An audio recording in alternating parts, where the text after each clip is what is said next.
Welcome, everyone. My name is Micah. I'm a QA automation engineer here at Indeed, and the title of my talk is Stretching Yourself with Hackathons. First, a little bit about me. I've been software testing for about 19 years or so. I'm an avid learner. You'll even find me learning about learning. And one of the most important jobs I think I have is to be a dad. When my kids were much smaller, they were little guys, I would sometimes do kids yoga with them, right?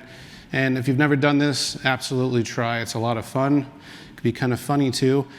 But I would always tell them to really try and stretch themselves, try to stretch. And if they did that, they would be taller. This might not be true. Physically speaking, at least, I don't think that's scientifically founded, but it's incentive for little kids who are small. Candy always works, but sometimes you want a healthier approach. So I'd like to share a story that illustrates this idea of stretching. It's a hackathon that I did last summer. I'll share with you what the idea was behind the hackathon, a confirming phase where we had to feel out some certain things with the idea, the actual hackathon, and then how we started sharing. So, first, the idea. I was standing around one morning at our stand-up meeting where we basically talk about our what we did yesterday, what we're doing today, and anything that might be blocking us. Pretty standard software engineer practice. And one of the developers on our team had mentioned that he wanted to do something for Hackathon. How? And so Hal said something along the lines of, why don't we catalog our databases or look at our schemas and look at indexing something or another, something that sounded pretty doable to me. And so I nodded in agreement and said, sure, let's do that. And so our hackathon here, by the way, it's typically 2 days, where on the second day we have a sharing of sorts where we show what we did is voluntary, and it can mean you can work on pretty much anything. Most things are job related, but they're always fun. And so this is where our dev manager, Chad, chimed in and said, well, if you're serious about Hackathon, I have an idea for you. He said, you know how our senior leadership has been talking about how we should focus on NPS. Now, NPS stands for Net Promoter Score. You might hear me say NPS score. I know it's redundant, but sometimes engineers need redundancy. And so basically, the Net Promoter Score reflects how happy our customers are with us. And it's based on this, all of our promoters subtracting the detractors, we want a good score. Any company will want to improve their NPS no matter how good it already is. But he continued and said, why not take everything we know about our systems and our customer data, and why don't we implement a machine learning model that would help us predict whether or not a customer might be one of those detractors before they even submit the survey. And so that was the idea. And it all took less than 3 minutes or so, this idea, but ideas are important enough that they have their own section in the story.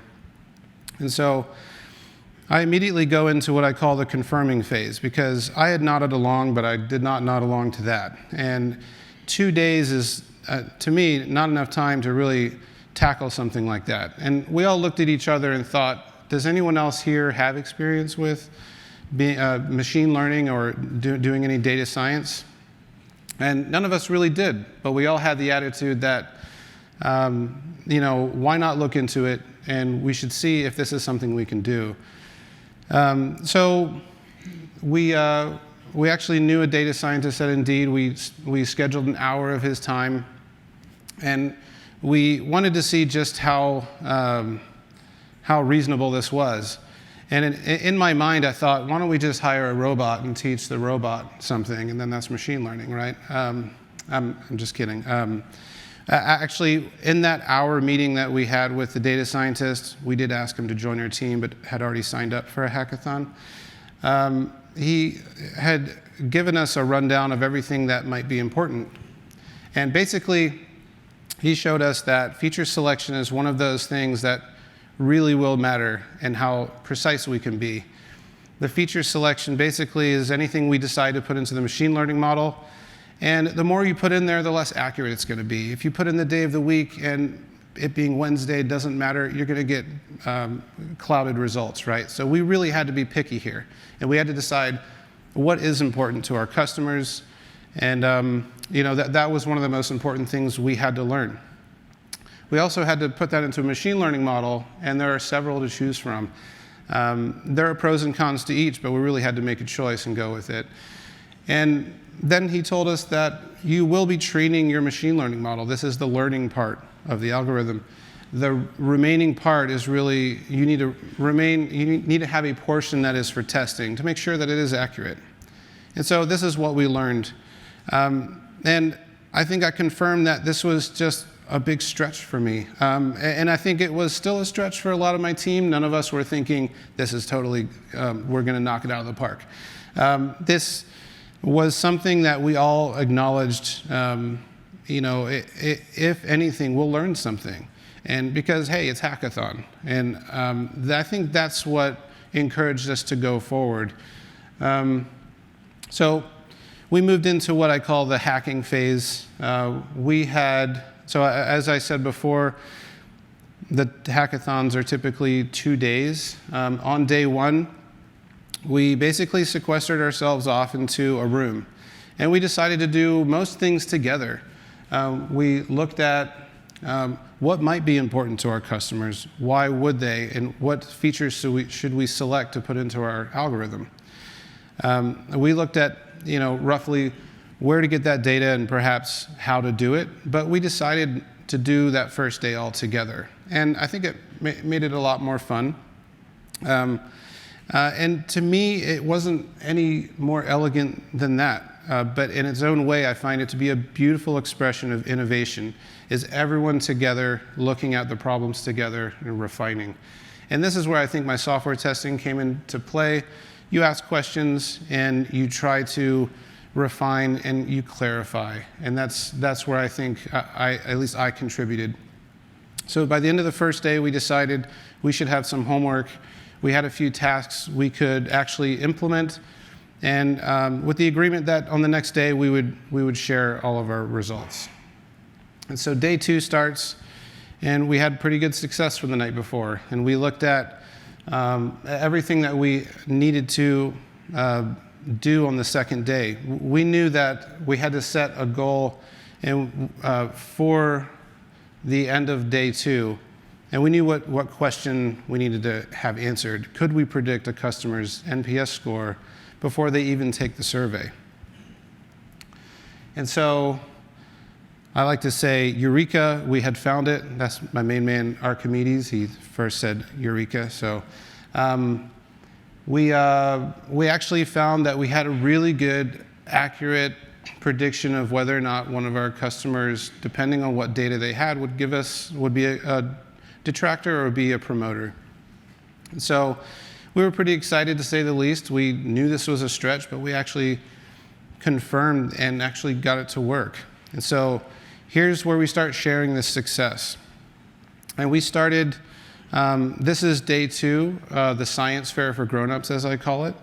And you can see Chris Himes, our CEO, in the middle there, giving us lots of support, and was pretty happy with what we did. There's yours truly at the bottom, and clockwise there's Dre, Hal, Jeffrey, and Chaitanya. And so this sharing started with other stakeholders. We started looking at who might be interested in this, and many people were interested in this. And we've turned this more or less into a product. And this, I think, was what I had learned from this was culture really sets the tone. If you don't have space for this kind of thing, you'll always be bogged down with your everyday tasks and your project needs. I've never worked at a company that had a hackathon before like this, but I immediately see the value in having that.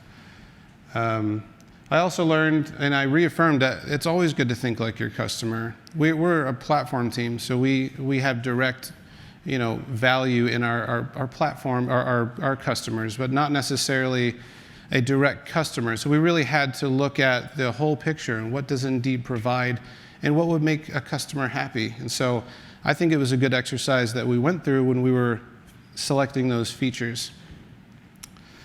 And then it's always good to take cues from leadership. Not only was this something from senior leadership that said, hey, you should look at this, but our dev manager, Chad, said, here's a challenge. He gave us a goal that was just out of reach, and we stretched and met it. And so I think it's important to listen to what's important, and then also challenge yourself to actually try and meet that. And then I believe stretching does make you taller. And see, kids, I was not lying.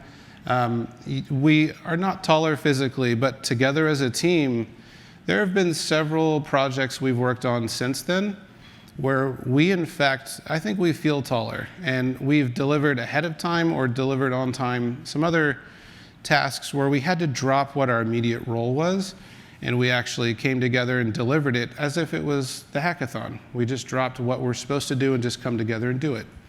And I think a lot of it has to do with this too. So, does anybody have any questions? All right.